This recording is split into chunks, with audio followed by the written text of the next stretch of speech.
মনি আপার কাছে পথের খোঁজটা হচ্ছে যে নির্বাচন জনগণ চায় এবং এদেশের জনগণ ভোট দিতে চায় এবং ভোট দিতে পারাটা একটা সফলতা। এই বিপ্লবের পর জনগণের জন্য কি ভোট দিতে পারা আপনার আন্ডারস্ট্যান্ডিংয়ে সফলতা কিনা, না জনগণ আরও বেশি কিছু চায়?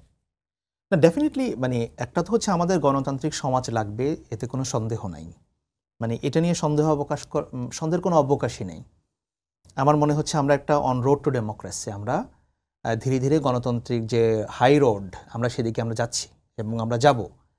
এবং গণতন্ত্রের প্রধান শর্ত হচ্ছে একটা সুষ্ঠু অবাধ নির্বাচন।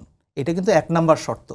আপনি আর বাকি যে শর্তগুলোর কথা বলবেন সেগুলো কিন্তু 2, 3, 4 নাম্বার 5 নাম্বার সেগুলোতে হবে।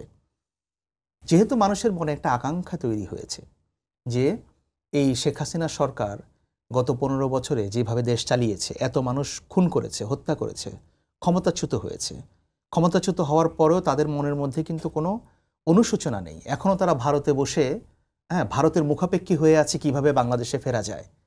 তার মানে একটা রাজনৈতিক দল কতটা দেউলিয়া হলে পরে তারা বাইরের শক্তি নিয়ে দেশে ফিরতে চায়। তাদের একজন মন্ত্রী ইন্টারভিউ দিয়েছেন না টাইমস অফ ইন্ডিয়াকে কয়েকদিন আগে, যে আমরা ভারতের দিকে চেয়ে আছি।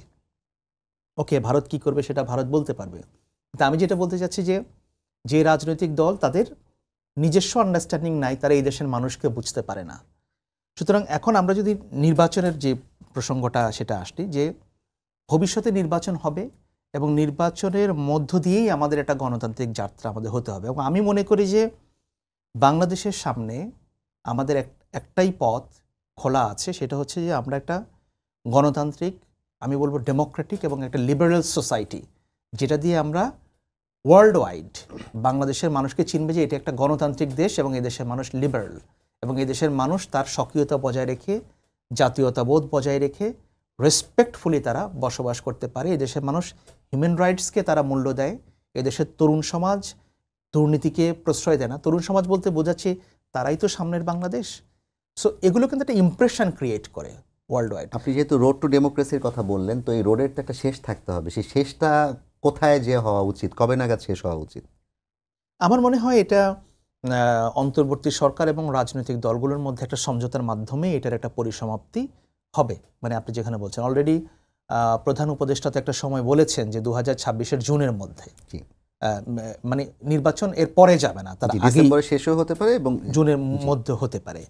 সুতরাং আমার তো এখন যদি আমরা এই তো জানুয়ারি মাস শেষ হয়ে গেল, সুতরাং আমাদের হাতে কিন্তু আর সময়, যে একটা জাতির জীবনে কিন্তু 1 বছর 12-14 মাস খুব বেশি সময় নয় আর কি। সুতরাং আমি তো বলবো যে নির্বাচন নিয়ে যদি কোনো ধরনের সংশয় থাকে কারো মনে, সেটা অবশ্য থাকা আমি কোনো যৌক্তিক কারণ দেখছি না, কারণ যেখানে প্রধান উপদেষ্টার মুখ থেকে বেরিয়ে গেছে।